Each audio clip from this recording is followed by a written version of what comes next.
उधर टाइमर भी चालू करो। स्वागत है आप सबका आज की अगली ऑर्गेनिक की क्लास में। लास्ट क्लास में बहुत इंटरेस्टिंग चैप्टर चालू किया था हमने, याद है आपको? पढ़ाया आपने? ओके। आपको मैंने सीट होमवर्क में दी थी, रेडिकल के क्वेश्चंस 1 to 30 हम डिस्कस कर चुके थे, 28 या 30 तक था वो डिस्कस कर चुके थे। उसके आगे रेडिकल सेगमेंट के क्वेश्चंस आपने कर लिए होंगे, तो मैं एक दो दिन के अंदर आई एम ट्राइंग कि मैं उसका सलूशन अपलोड करवा दूँ। ठीक है, उसका सलूशन अपलोड हो जाएगा तो आपको जिस भी क्वेश्चन में डाउट होगा वो क्वेश्चन आप उसमें देख लेंगे, सलूशन किस तरीके से हो रहा है क्या है। ठीक है, तो हम आगे बढ़ेंगे।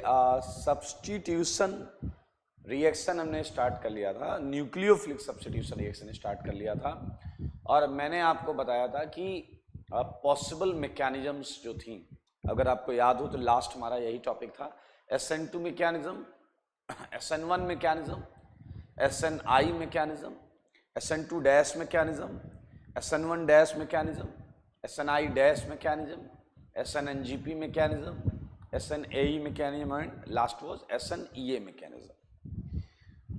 तो S was stands for substitution, N किस लिए था? न्यूक्लियोफिलिक के लिए, और जो नंबर आ रहा है 2 या 1 ये थी मॉलिक्यूलैरिटी। तो आइए हम एक काम करेंगे, सबसे ज़्यादा आउट ऑफ दीज मैकेनिज्म्स हम सबसे पहले SN2 SN1 पर फोकस करेंगे। सबसे पहले SN2 SN1 पर फोकस करेंगे, अपने आप सारी चीज़ें हो जाएंगी। ठीक है, आइए तो इस चैप्टर का सीक्वेंस समझते हैं। पहले इस चैप्टर में हम कैसे करेंगे, कैसे पढ़ेंगे। पहले मैं आपको बताऊंगा SN2 क्या होता है, SN1 क्या होता है, फिर हम ये पढ़ेंगे कि ये कहाँ होते हैं, किन कंडीशंस में ये होते हैं। पहले तो ये क्या होते हैं, उसके बाद हम पढ़ेंगे कि ये मैकेनिज्म्स कहाँ हो सकती हैं, इन मैकेनिज्म्स के लिए फेवरेबल कंडीशंस क्या हैं। ठीक है, तो ये हमारा फॉर्मेट होगा शुरुआत का। आइए तो पिछली क्लास से आगे कंटिन्यू करते हैं।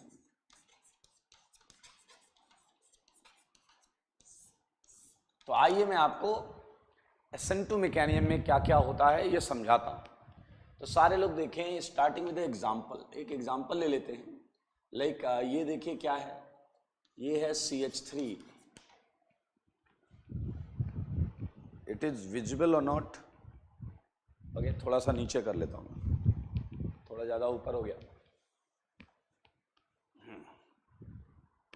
आइए इधर करते हैं, SN2 मैकेनिज्म। बहुत आराम से देखेंगे आप।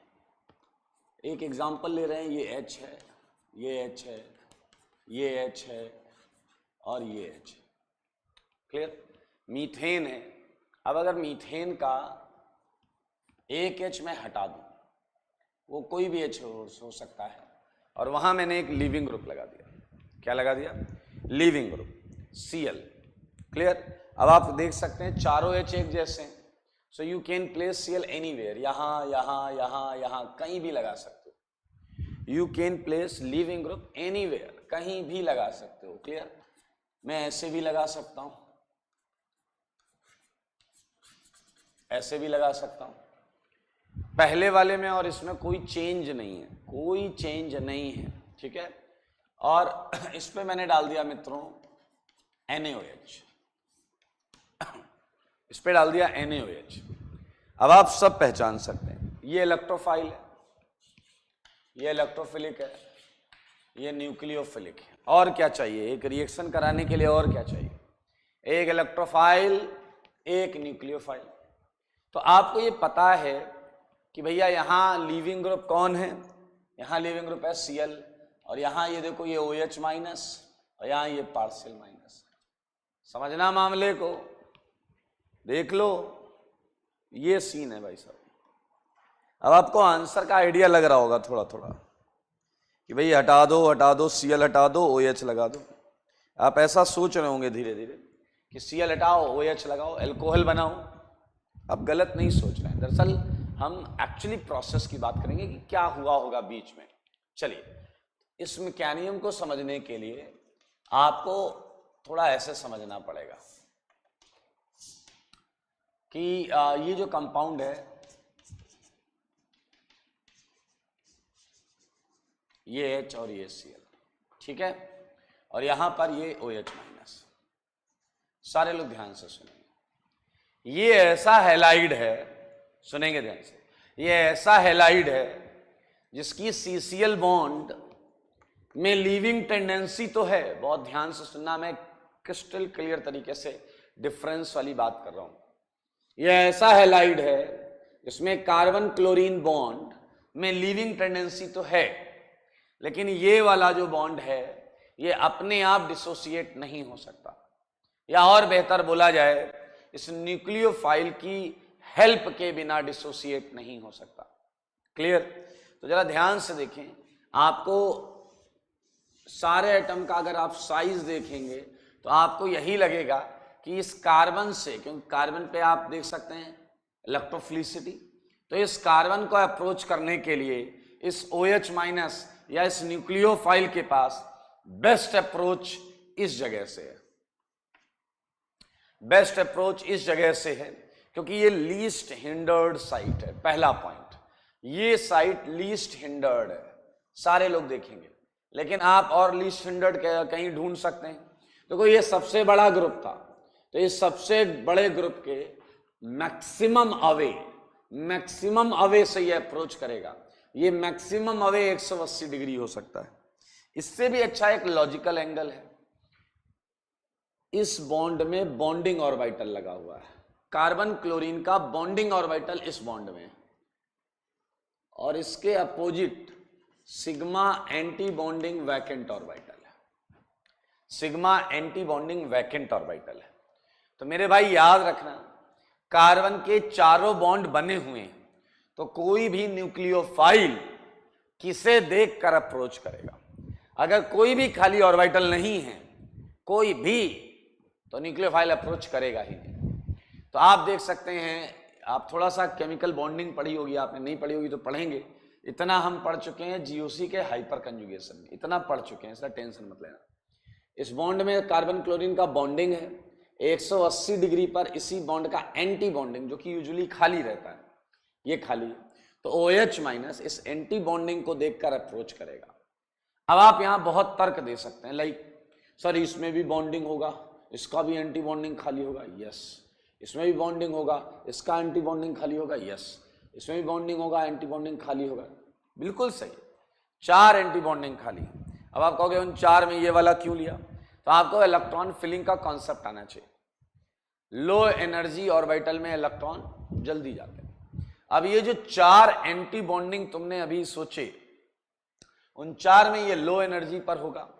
अब ये लो एनर्जी पर क्यों होगा, क्योंकि ये इलेक्ट्रोनेगेटिव एटम की बॉन्ड का एंटी बॉन्डिंग ऑर्बिटल है। This is called some sort of bent rule. Bent rule में आप पढ़ेंगे, जब इलेक्ट्रोनेगेटिव एटम कनेक्ट होता है तो ऑर्बिटल के साइज और एनर्जी को क्या कर देता है, सप्रेस कर देता है। तो ये बेंट रूल पढ़ा है तो समझ जाएंगे, नहीं पढ़ा है तो IOC में वेट करिएगा। तो फिलहाल देखिए 2 लॉजिक हैं जिससे 100% क्लियर हो रहा। फर्स्ट, ये बड़ा ग्रुप है, इससे अवे मैक्सिमम 180 हो गया, से इसे हटाएगा। दूसरा, इस बॉन्ड का एंटी बॉन्डिंग जो कि लो एनर्जी पर है वो यहीं अवेलेबल है, तो ये OH इस रास्ते से जाएगा, और अगर OH इस रास्ते से जाएगा तो ये इस रास्ते से भागेगा, क्योंकि इस पर भी माइनस चार्ज है और इस पर भी माइनस चार्ज है। तो as they would approach each other, तो भाई आप देख सकते हैं इस कार्बन पर जाएगा तो minus minus repulsion, I think quite easy. चले, तो मेरे भाई यहां पर अगर आप फील कर पा रहे हैं तो सब कुछ साइमल्टेनियस हो रहा है। ये H, ये H, ये H, ध्यान से देखिए आप, ये H, क्लियर। और देखिए यहां से कोई आ रहा है, कौन है वो, OH, और यहां से कोई जा रहा है, कौन है वो, ये देखिए Cl। तो सारे लोग ध्यान से देखेंगे इसे, ये एक ट्रांजिशन स्टेट है, ये एक ट्रांजिशन स्टेट है। और आप देखें ये बॉन्ड क्या है, ये बॉन्ड फॉर्मेशन हो रहा है, ये बॉन्ड फॉर्मेशन हो रहा है, और ये क्या हो रहा है, बॉन्ड ब्रेकिंग हो रही है, बॉन्ड ब्रेकिंग हो रही है। ध्यान से देख सकते हैं, ये बॉन्ड टूट रहा है, ऑक्सीजन कार्बन से बॉन्ड बना रहा है और कार्बन क्लोरीन भाग रहा है क्योंकि माइनस माइनस रिपल्सन से। आप देख सकते हैं पेंटावेलेंट कार्बन यहां पर है,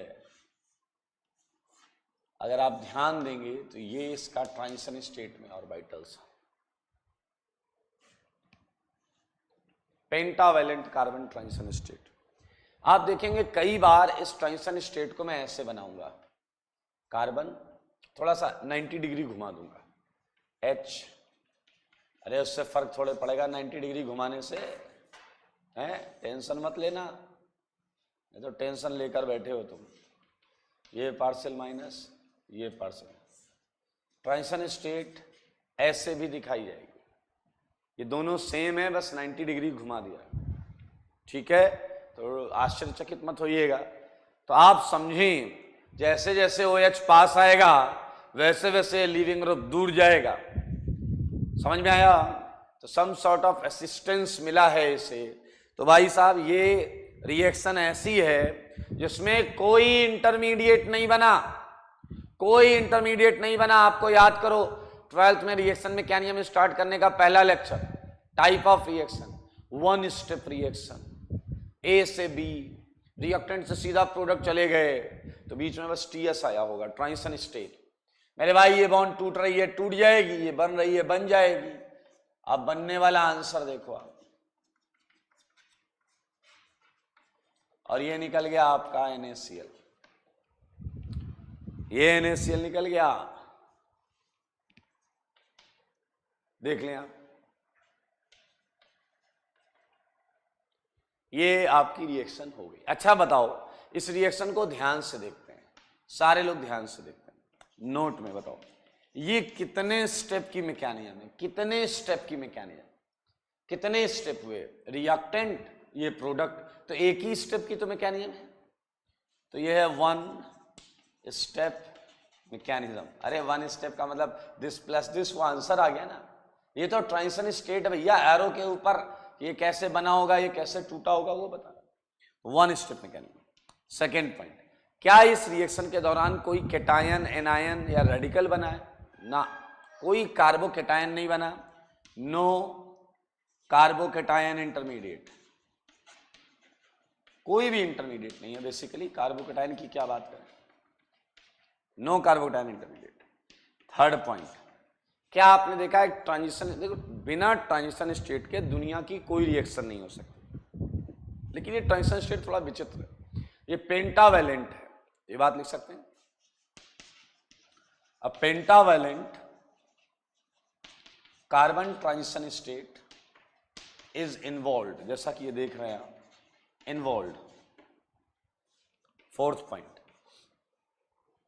पॉइंट पर चलिए मुझे एक बात बताइए, ध्यान से सुनिएगा, जो न्यूक्लियोफाइल है और ये है न्यूक्लियोफाइल और ये है लीविंग ग्रुप, क्या आपने महसूस किया कि न्यूक्लियोफाइल लीविंग ग्रुप को बैक साइड से अप्रोच कर रहा है, बैक साइड से अप्रोच कर रहा है, अपोजिट साइड से अप्रोच कर रहा है? अगर कोई ये पूछे तो इसका एक्सप्लेनेशन बहुत क्लियर है कि इस बॉन्ड का एंटी बॉन्डिंग इधर होता है एक, दूसरा क्या है, यहां लेस क्राउडेड होता है, ठीक है। तो भाई साहब इसे बोलते हैं back side attack of nucleophile takes place. बहुत इंटरेस्टिंग पॉइंट है ये, back side attack, back side of what, leaving group, back side of leaving group nucleophile, attack of nucleophile takes place, attack of nucleophile takes place.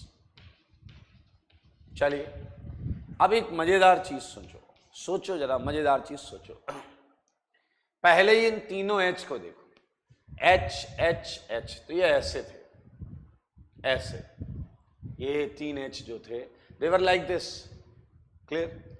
और product में क्या हुआ, product तक आते आते देखो ऊपर वाला ऐसा हो गया, वेज वाला बाहर की तरफ था, बाहर। अब समझना, इस चीज को समझना पड़ेगा ध्यान से। मैं आपके सामने कुछ समझाने का प्रयास कर रहा हूं, आई होप आप देख पाएंगे इसे, शायद देख पा रहे हैं, इधर आ जाते हैं थोड़ा सा, ठीक है, okay, I think it's good.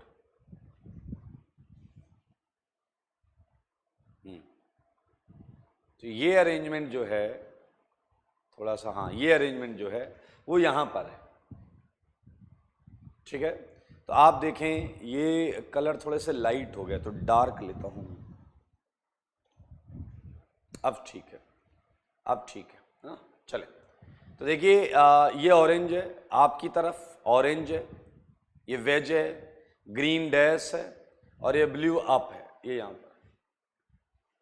तो इधर से कुछ अप्रोच कर रहा था, इधर से कुछ अप्रोच कर रहा था, ध्यान से देखना, ऑरेंज जो था वो वहीं आगे ही है, आप ही की तरफ है, देखो, और ये अंदर है, ये अंदर से अंदर हो गया, ये इधर से इधर हो गया, और ये ब्लू थोड़ा ऐसा हो गया। अब आप देख रहे हैं ये फ्लिप हो गए, फ्लिप हो गए, फ्लिप, देख लो देख लो, पहले ये कैसे था, ये यहां था, ये यहां था, ये यहां था। कभी छाता देखा है, छाता हवा में पलट जाता है, like this like this like this, feel किया आपने, फील किया। तो मेरे भाई जो वेज था, ये वेज है, ये वेज, तो ये वेज ही है आपका, ये आपके तरफ ही है भाई, देखो अभी भी और पहले भी, पहले ऐसा था यहां पर वेज, और अभी भी देखो ये वेज ही है आपकी तरफ, समझ में आया। उसी तरीके से डैश ये अंदर की तरफ घूम रहा है, और ये ऊपर, तो इसे बोलते हैं बॉन्ड का इन्वर्जन हो जाना। बॉन्ड्स ऐसी थी, बॉन्ड्स ऐसी थी, और ये ऐसी हो गई, तो ये हो गया बॉन्ड का इन्वर्जन। इसे थोड़ा मैं ऐसे समझाऊं तो आप और अच्छा समझेंगे, ये ऐसा था और ये ऐसा हो गया, तो हम बोलेंगे बॉन्ड का इन्वर्जन हो गया, ठीक है। तो ये बहुत इजी सा सेगमेंट है। आप देखें, मैं थोड़ा सा कलर कर दूं, अगर ये ऑरेंज वाला जो है ये यहां रहेगा, ठीक है, और ये येलो वाला जो डैश डैश मैं कर रहा हूं वो येलो की जगह रहेगा। ये समझना है, बहुत आसान है ये, इसमें कोई दिक्कत है तो फिर ये वाला। तो मेरे भाई अगर ये सेंटर कायरल होता, सोचो अगर इस H की जगह कुछ HDT लगा होता, एक H होता, एक D होता, एक T होता, तो आप देख रहे हैं आपको इन्वर्टेड फॉर्म मिलती, इन्वर्टेड फॉर्म है, ये पूरा इन्वर्टेड फॉर्म में रहता, यानी कि सबसे इंपॉर्टेंट पॉइंट है, बैक साइड अटैक होने की वजह से inverted product is obtained, inverted product is obtained, product जो मिलती है वो इन्वर्टेड प्रोडक्ट मिलती है। चलिए एक और पॉइंट, आप मुझे रेट एक्सप्रेशन बताइए, रेट एक्सप्रेशन SN2, ये SN2 है या नहीं वो पता कर लेंगे। मुझे बताओ रेट एक्सप्रेशन, एक ही स्टेप है तो यही RDS होगा, एक ही स्टेप है तो यही RDS होगा। इसमें ये आपका क्या है, एल्काइल हैलाइड, और ये है न्यूक्लियोफाइल। तो एल्काइल हैलाइड को जनरली मैं लिखूंगा RX, और न्यूक्लियोफाइल को मैं लिखूंगा न्यूक्लियोफाइल ही लिखूंगा। तो मेरे भाई आप देख सकते हैं RDS में दो चीजें इन्वॉल्व हैं, एक ये और एक ये, तो दो चीजें इन्वॉल्व हैं। तो ये रिएक्शन क्लियरली SN2 है। क्या है ये, SN2, RSN2 equal to K constant है, कांस्टेंट ऑफ SN2, और RX और न्यूक्लियोफाइल पर डिपेंड करेगा। आई होप आपने इतना केमिकल काइनेटिक्स पढ़ लिया।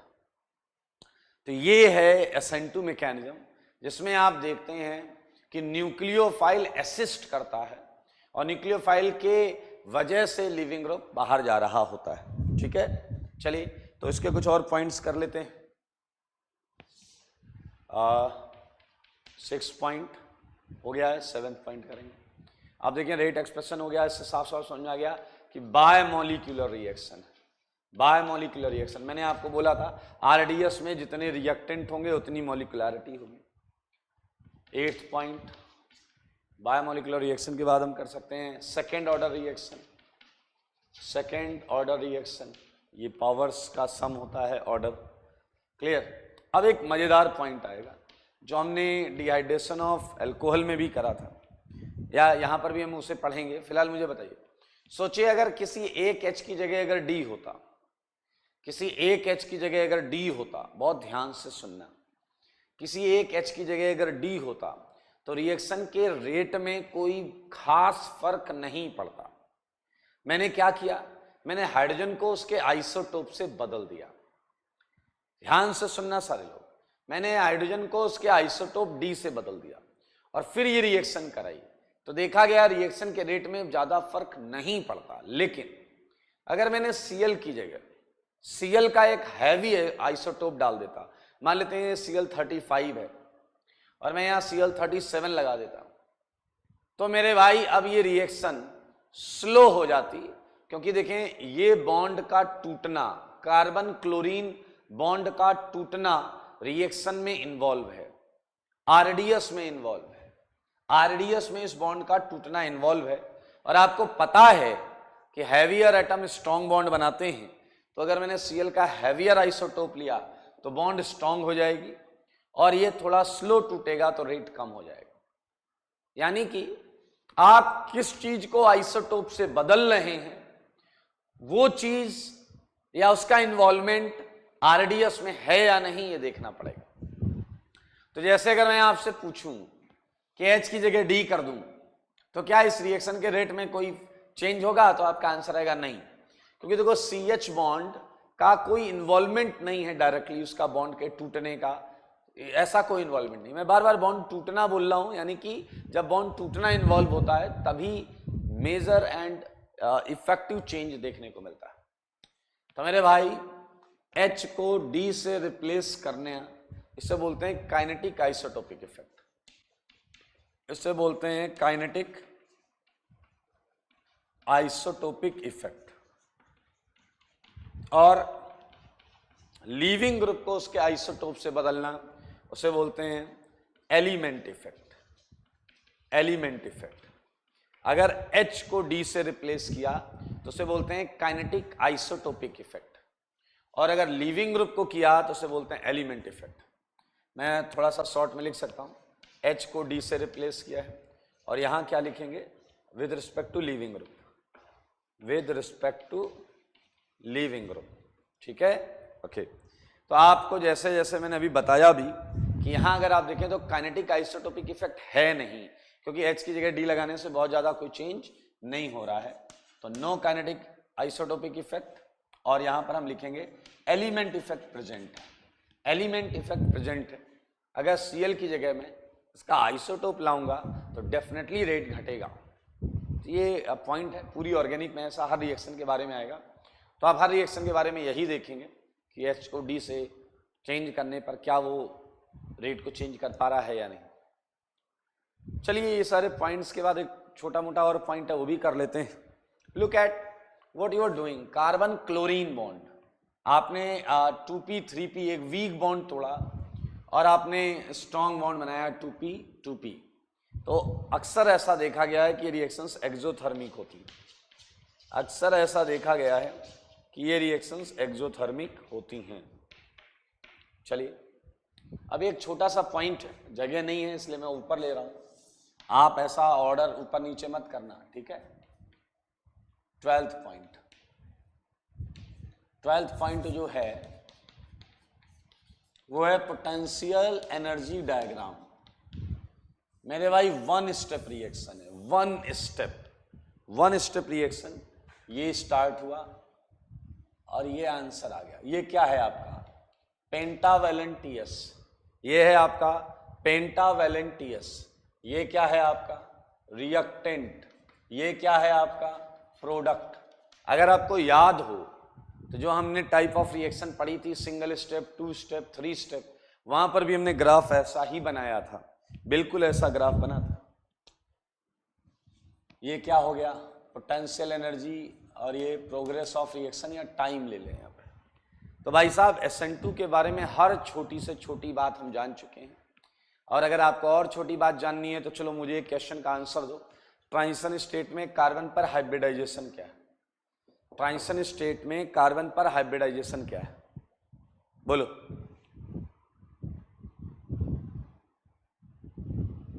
आप में से कई लोग के दिमाग में आया होगा sp3d, तो sp3d नहीं है, आप गलत बोल रहे हैं, ये sp2 है। कार्बन में d ऑर्बिटल नहीं होता, कार्बन में d ऑर्बिटल नहीं होता, सुन लो। तो ये जो कार्बन है ये sp2 हाइब्रिडाइज्ड है, क्लियर। और सुनना है तो सुनो, ये जो बॉन्ड है ये वाली, ये बॉन्ड है 3 सेंटर 4 इलेक्ट्रॉन बॉन्ड है। सुना होगा आपने बनाना बॉन्डिंग में 3 सेंटर 2 इलेक्ट्रॉन था। How can we identify, 1 centre 2 centre 3 centre, 3 centre हो गए। How 4 electron, 2 electron carbon chlorine bond में लगे और 2 इलेक्ट्रॉन कार्बन ऑक्सीजन बॉन्ड में है, तो you can have 3 centre 4 electron bond. तो आप ये पॉइंट्स भी कि कार्बन sp2 हाइब्रिडाइज्ड है ट्रांजिशन स्टेट में, पॉइंट में ही लिख लीजिएगा। So this is all about SN2। SN2 क्या होता है ये आप समझ गए, और अब हम समझेंगे SN1 क्या होता है। ठीक है, तो मैं ये हटा रहा हूं, देख लीजिए मैं हटा रहा हूं। ओके, इसे SN2 कर लेना, ठीक है। अब SN2 कर लेना, क्या दिक्कत है। अब SN1 को ध्यान से पढ़ेंगे और SN1 पढ़ते समय हम ये पता करने का प्रयास करेंगे कि why SN1 is different from SN2 and मतलब व्हाट इज एक्चुअल डिफरेंस। ठीक है,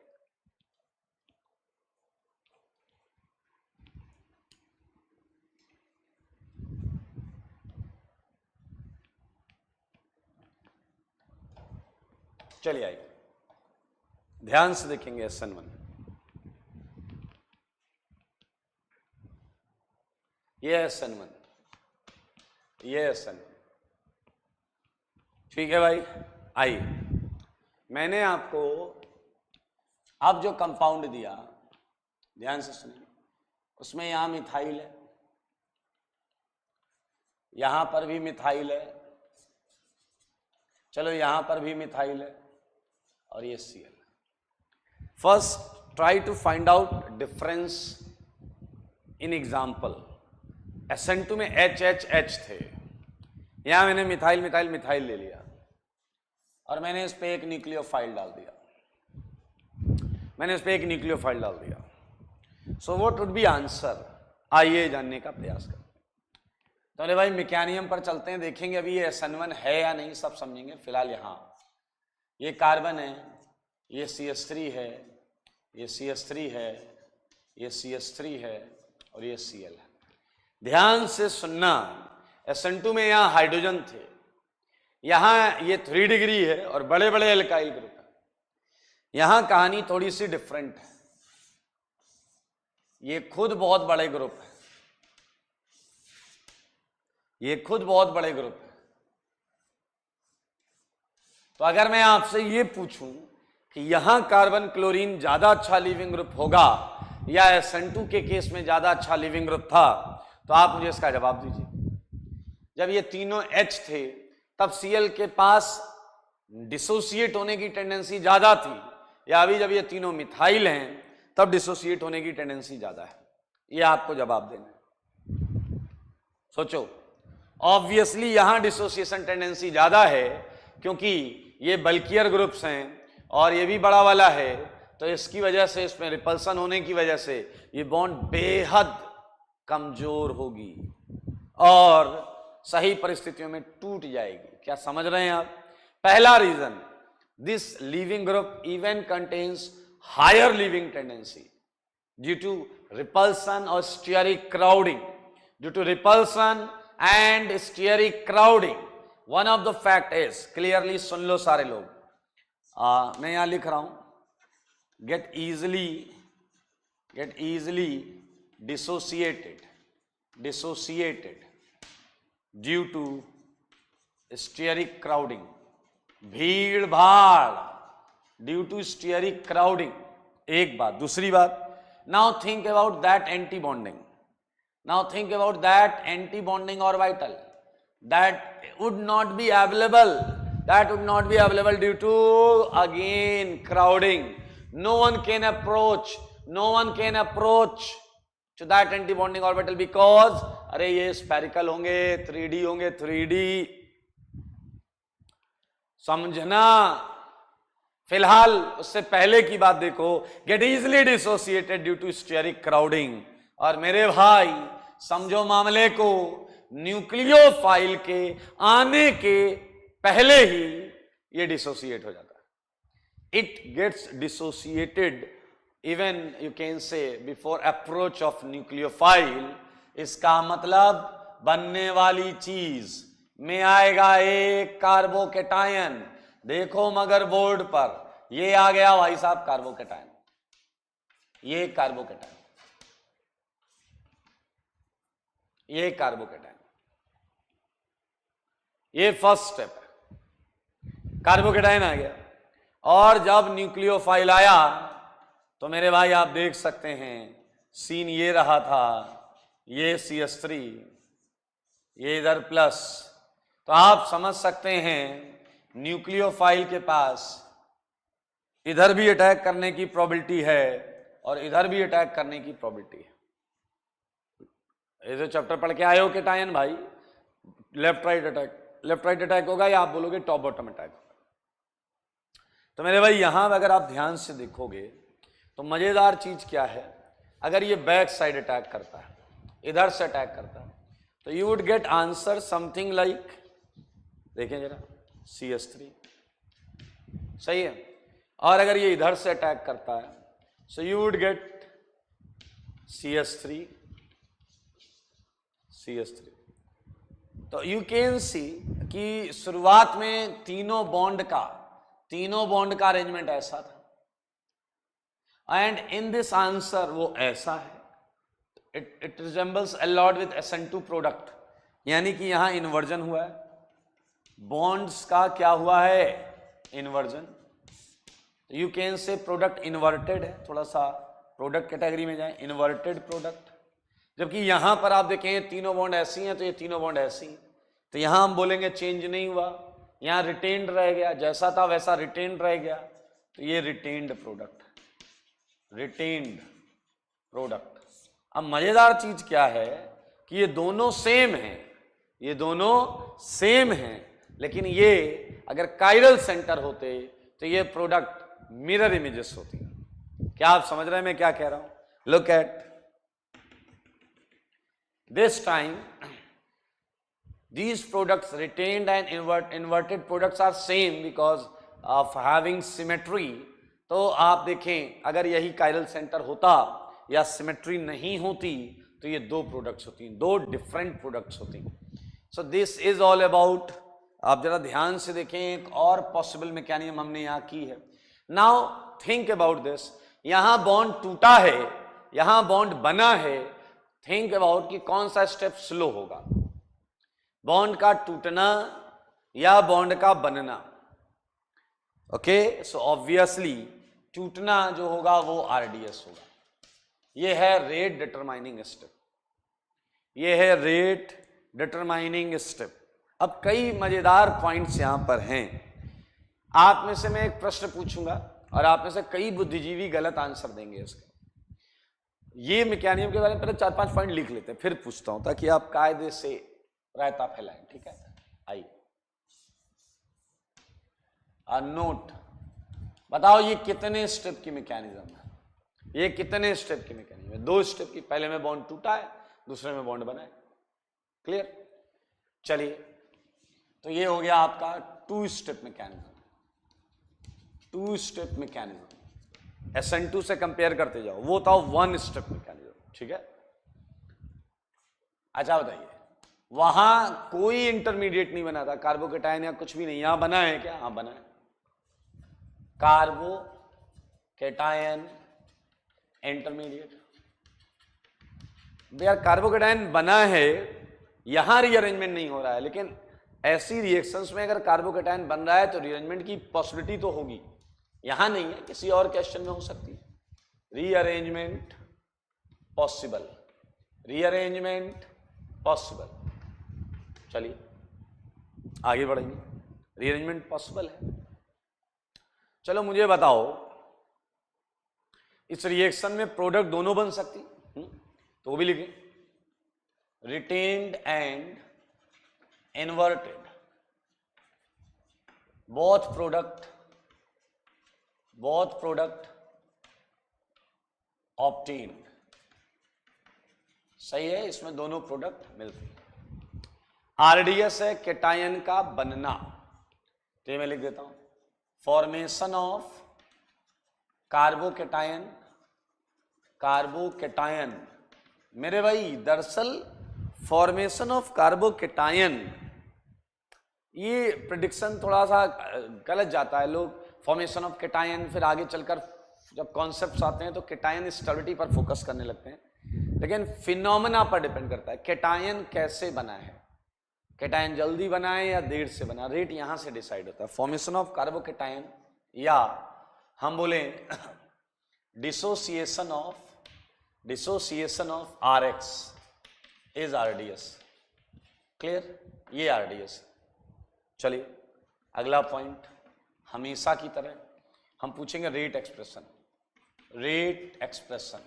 मेरे भाई यही समझने वाली चीज है, अगर ये आरडीएस है तो आरडीएस में एक लौती एक ही चीज मौजूद है, इसलिए इसकी मॉलिक्यूलैरिटी 1 है, इसकी मॉलिक्यूलैरिटी 1 है, एक ही चीज इन्वॉल्व है आरडीएस में, reactant, that's why it's SN1। तो जब हम इसका रेट एक्सप्रेशन लिखेंगे तो इसके रेट एक्सप्रेशन में केवल RX आएगा, RSN1 equal to KSN1 RX। तो आप साफ साफ देख सकते हैं ये यूनिमोलिक्यूलर रिएक्शन है, यूनिमोलिक्यूलर रिएक्शन है। आइए अब मजेदार बात यहां पर एक और है, ऑर्डर इसका फर्स्ट ऑर्डर होगा क्योंकि इसकी पावर से हम लिखते हैं, लेकिन अगर आप ध्यान से देखें तो अच्छी बुक्स में लिखा होता स्यूडो फर्स्ट ऑर्डर। सुनेंगे इसका लॉजिक, सुनेंगे pseudo first order. Why pseudo first order? दरअसल एक क्वेश्चन जो आपके दिमाग में आना चाहिए, वहीं से ये आंसर मिलेगा कि सर ये एल्काइल हैलाइड है, रिपल्सन से बॉन्ड वीक है, ये सब तो ठीक है, लेकिन ये टूटा कैसे? बॉन्ड वीक है यहां तक तो ठीक है, लेकिन ये आयन बनाए किसने? तो मेरे भाई पहली जीओसी की पहले लेक्चर में हमने पढ़ा था होमोलिटिक फिजन, हेटेरोलिटिक फिजन। तो आपको याद होगा किसी बॉन्ड को आयंस में तोड़ने का काम पोलर सॉल्वेंट करता है, पोलर सॉल्वेंट। तो कहीं ना कहीं इस बेहद वीक बॉन्ड को तोड़ने का काम सॉल्वेंट ने किया है, सॉल्वेंट ने इसे तोड़ा है और केटायन एनायन को स्टेबलाइज भी किया होगा।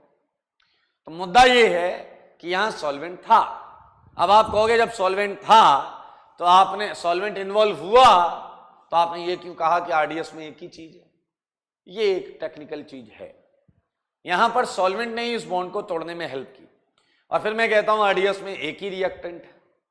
मेरे भाई सुनना, पूरी कहानी ऐसे ही है कि सॉल्वेंट इस रेट एक्सप्रेशन में मान लेते हैं यहां पर है, बट यूजुअली सॉल्वेंट इतना ज्यादा रखा जाता है कि उसका कंसंट्रेशन कभी वेरी करता ही नहीं।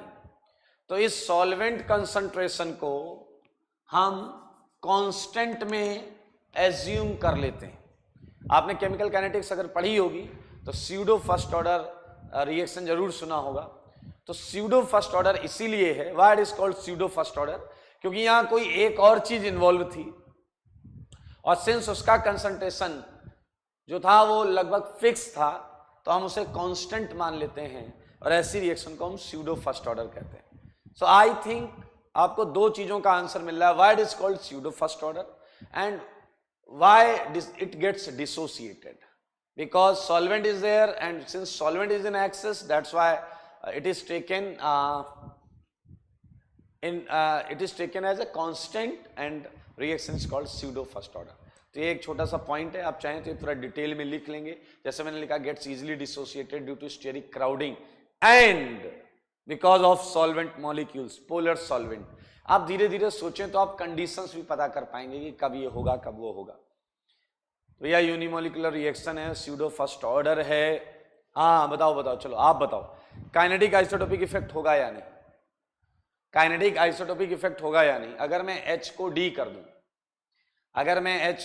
दूं, तो क्या आरडीएस में कार्बन हाइड्रोजन बॉन्ड टूट रही है क्या? क्या आरडीएस में कार्बन हाइड्रोजन बॉन्ड टूट रही है क्या? ना। तो साफ साफ शब्दों में सुन लो 9th point, no kinetic isotopic effect. No kinetic isotopic effect नहीं होता, यहां पर कोई काइनेटिक आइसोटोपिक इफेक्ट नहीं होता। लेकिन सोचो अगर मैं CCl की जगह इसका हैवी आइसोटोप ले लेता तो भाई साहब एलिमेंट इफेक्ट होता, बिल्कुल होता, एलिमेंट इफेक्ट, क्योंकि वो बॉन्ड तो टूट रही है। एलिमेंट इफेक्ट ऑब्जर्व, ये दोनों पॉइंट SN2 और SN1 के सेम है। वहां भी काइनेटिक आइसोटोपिक इफेक्ट नहीं था और एलिमेंट इफेक्ट था, यहां पर भी सेम है। चलो चलो आगे बढ़ते हैं। एक और पॉइंट वो है potential energy diagram.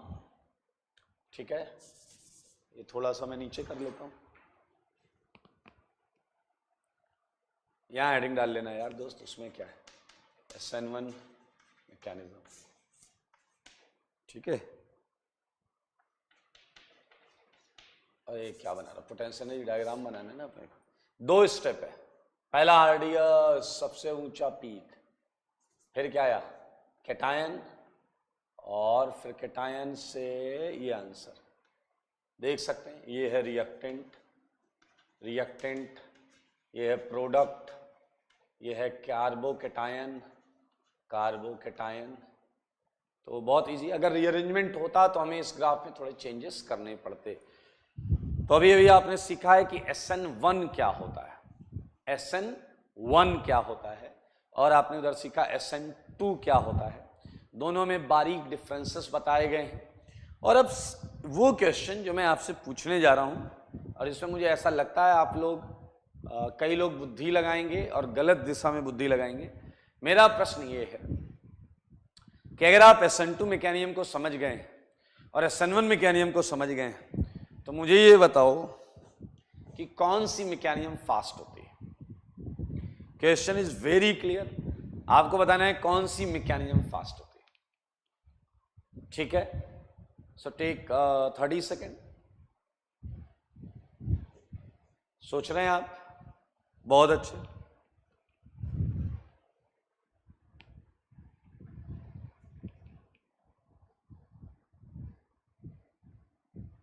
Okay,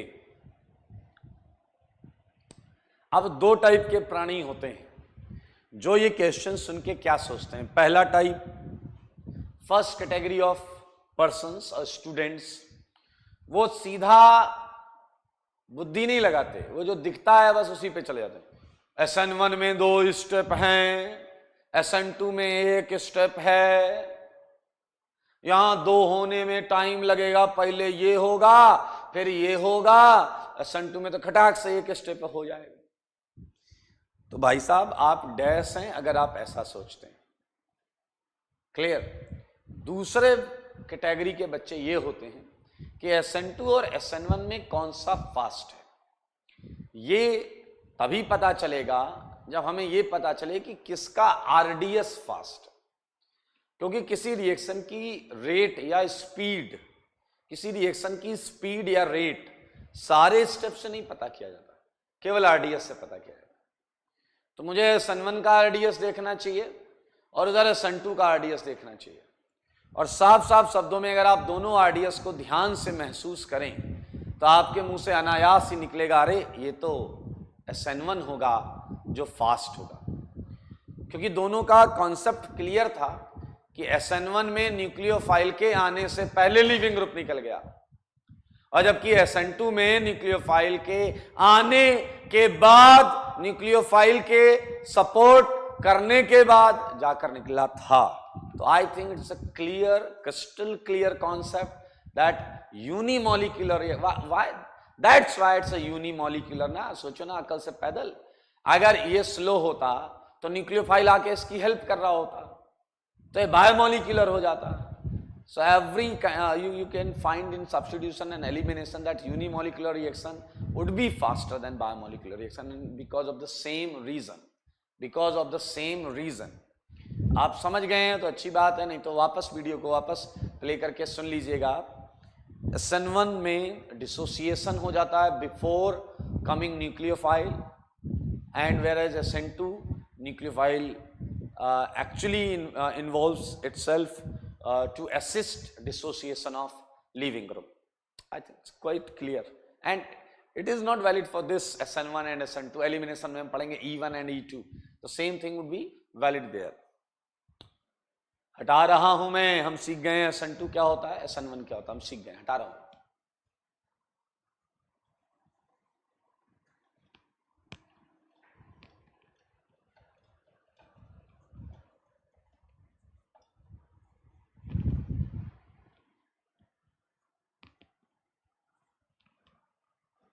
okay, so now दो मैकेनिज्म हम और लेंगे, और वो है SN1 dash and SN2 dash. अब इन डैश मैकेनिज्म का लफड़ा है क्या, डैश क्यों लगा देते हैं ऐसा, ठीक है।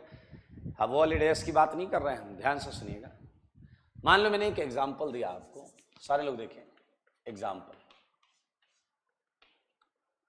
तो ये है एग्जांपल, CH2CH CH2Cl, सारे लोग देखिए, and this carbon is 14 and this carbon is 14, और मैंने यहां पर लिया न्यूक्लियोफाइल, एंड मैं आपको बोल रहा हूं मैकेनिज्म SN1 है। बहुत ध्यान से सुनना, मैंने आपको बता दिया मैकेनिज्म SN1 है। तो इट्स वेरी वेरी क्लियर कि ये Cl हटा होगा। भाई SN1 अभी अभी पढ़ के आए हो ना कि न्यूक्लियोफाइल के पहले Cl हट गया होगा, तो Cl हटा होगा, यहां प्लस आया होगा, क्लियर। वो अलग बात है, आपको दिख रहा है कि प्लस यहां भी रहेगा बिकॉज ऑफ रेजोनेंस, लेकिन सुनना, जो प्लस यहां रहेगा डेफिनेटली उससे आंसर आपको ये मिलेगा, देख लें आप, ये मिलेगा, हाँ या ना। Okay, so this mechanism is actually SN1। देखना डैश क्या डैश वाली चीज है, देखना मेरे भाई, इसी रिएक्शन में, ये दो एरो बनाने का कोई लॉजिक नहीं है, ठीक है आप समझ लेना। इसी रिएक्शन में जब Cl हटा होगा, प्लस यहां के साथ साथ यहां भी रहा होगा, तो there is a possibility of attack of nucleophile at C14 carbon. आप देख सकते हैं ये भी इस रिएक्शन का आंसर होगा, ये भी इस रिएक्शन का आंसर होगा, clear. And you would get surprise to know कि इसी रिएक्शन को हम SN1 डैश बोलते हैं, SN1 डैश। दरअसल dash mechanisms appears in allylic substrates, allylic substrates. I think आपके पास इतनी बुद्धि है कि ये एलाइलिक है, एंड सबस्ट्रेट का मतलब होता है जिसपे सब्स्टिट्यूशन कराया जाना है, तो allylic substrate, this is allylic substrate. इसमें डैश मैकेनिज्म देखी जाती है, बहुत क्लियरली देखें। ओके, कैसे, अगर जहां लीविंग ग्रुप लगा है, जहां लीविंग ग्रुप लगा है, अगर वहीं न्यूक्लियोफाइल जुड़ेगा तो सिंपल मैकेनिज्म, लेकिन अगर उसके एलाइलिक पोजीशन पर न्यूक्लियोफाइल जुड़ेगा तो डैश मैकेनिज्म। तो मैं साफ साफ यहां पर लिख देता हूं, I am talking about SN1 dash and SN2 dash mechanism, okay. And clearly मामला ये है, सच काइंड ऑफ मैकेनिज्म्स, ठीक है, has been observed in allylic substrate, जैसा कि यहां पर शो किया हुआ। तो बहुत आसान है, देखा आपने, SN1 डैश खटाक से हो गया, यहां कोई भी ऐसी चीज नहीं थी। Now talking about example number 2, same question में ले लेता हूं, CH2 CH CH2 Cl and again it's a 14 dealing with, तो इस रिएक्शन में एक आंसर नहीं आएगा, ये दोनों आंसर होंगे, this plus this. Similarly I think तुम समझ गए हो सब यार। मान लो मैंने न्यूक्लियोफाइल ले लिया है कोई भी न्यूक्लियोफाइल ले लिया, and if this mechanism is SN2, clear. So what would happen, nucleophile यहां अटैक करता रहेगा और Cl हटता रहेगा। न्यूक्लियोफाइल कौन होता है, जो इलेक्ट्रॉन देता है, वो इधर जुड़ता जाएगा, Cl हटता जाएगा, जुड़ता जाएगा, हटता जाएगा, you would get CH2 CH2 nucleophile 14. So this is your pure SN2. Now talking about dash mechanism, SN2 dash, what would happen actually, ध्यान से देखेंगे, यहां न्यूक्लियोफाइल ने डेफिनेटली इसके एंटी बॉन्डिंग में इलेक्ट्रॉन डाला होगा, याद है आपको। तो मेरे भाई एंटी बॉन्डिंग को इलेक्ट्रॉन से मतलब है, देखना बहुत मजेदार होगा, बहुत मजेदार होगा मेरे भाई। अगर इस एंटी बॉन्डिंग में ये पाई इलेक्ट्रॉन्स इलेक्ट्रॉन डाल दे, पाई इलेक्ट्रॉन्स, आपको पता है एल्कीन भी न्यूक्लियोफाइल होता है, एल्कीन भी न्यूक्लियोफाइल होता है। तो अगर ये इलेक्ट्रॉन डाल दे और जो न्यूक्लियोफाइल है वो इस पाई के एंटी बॉन्डिंग में इलेक्ट्रॉन डाले, तो आप देखें फिर वही हुआ, न्यूक्लियोफाइल जुड़ा है एलाइलिक पोजीशन पर, ये बॉन्ड इधर शिफ्ट हो गई, Cl बाहर हो गया। So you would get answer like this, धैर्य से देखो भाई, इसमें कोई केटायन वेटायन नहीं बनता, ये तो याद होगा ना, बुद्धिमान इंसान याद होगा ना, इसमें कोई केटायन नहीं बनता है। इस एंटी बॉन्डिंग को पाई इलेक्ट्रॉन डेंसिटी से इलेक्ट्रॉन मिले और यहां जो इलेक्ट्रॉन डेफिशिएंसी थी उसे न्यूक्लियोफाइल ने इलेक्ट्रॉन दे दिया। और इवन बेटर यू कैन से कि ये बना है सिग्मा एंटी बॉन्डिंग वैकेंट में इलेक्ट्रॉन देने से, और ये बना है पाई एंटी बॉन्डिंग वैकेंट में इलेक्ट्रॉन देने से। सो दीज टू आर, बस इतना याद रखो, SN1 में केटायन बनता है, SN2 में नहीं बनता। तो SN2 में जो भी होगा सब साइमल्टेनियस होगा, इसका कार्बन से जुड़ना, इस बॉन्ड का टूटना, इस बॉन्ड का बनना, इस बॉन्ड का टूटना, सब एक साथ हुआ है। So this is your SN2 dash. Similarly हम आगे चलकर SNI और SNI डैश भी पढ़ेंगे, लेकिन अभी हमने ये पढ़ा है कि SN2 क्या होता है, SN1 क्या होता है, क्लियर, क्या होता है ये तो हम सीख गए हैं। थोड़ा बहुत आइडिया भी लग रहा है हमें कि SN2 कब होगा, SN1 कब होगा। जैसा एक आइडिया आपने लगाया होगा कि सर SN1 में आपने बड़े बड़े ग्रुप लगा दिए, SN2 में छोटे छोटे ग्रुप लगाए, तो ये सारी चीजें आप आइडिया ले रहे हो। जैसे आपको ये भी याद होगा SN1 में आयन बनते हैं, तो SN1 में सर पोलर सॉल्वेंट लेना पड़ेगा, ये सारी चीजें। तो अब हम, हमारा अगला पॉइंट यही है कि वो फैक्टर्स हम स्टडी करेंगे जिनमें SN1 और SN2 की फेवरेबल कंडीशंस हम समझ पाएंगे। ओके, सो फैक्टर्स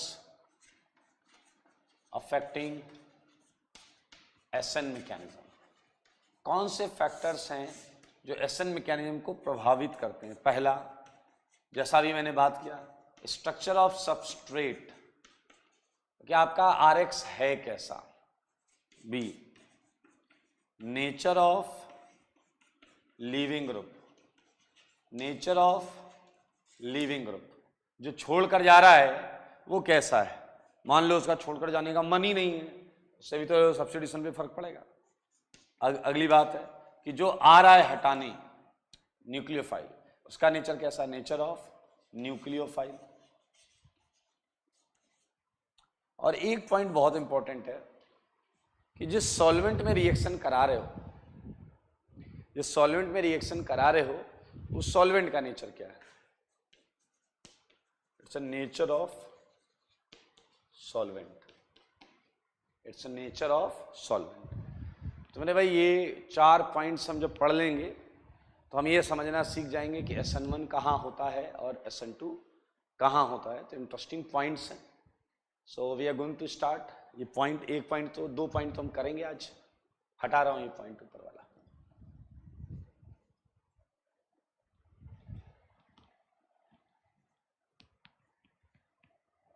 चलिए देखिए, that is all about A point, structure of substrate.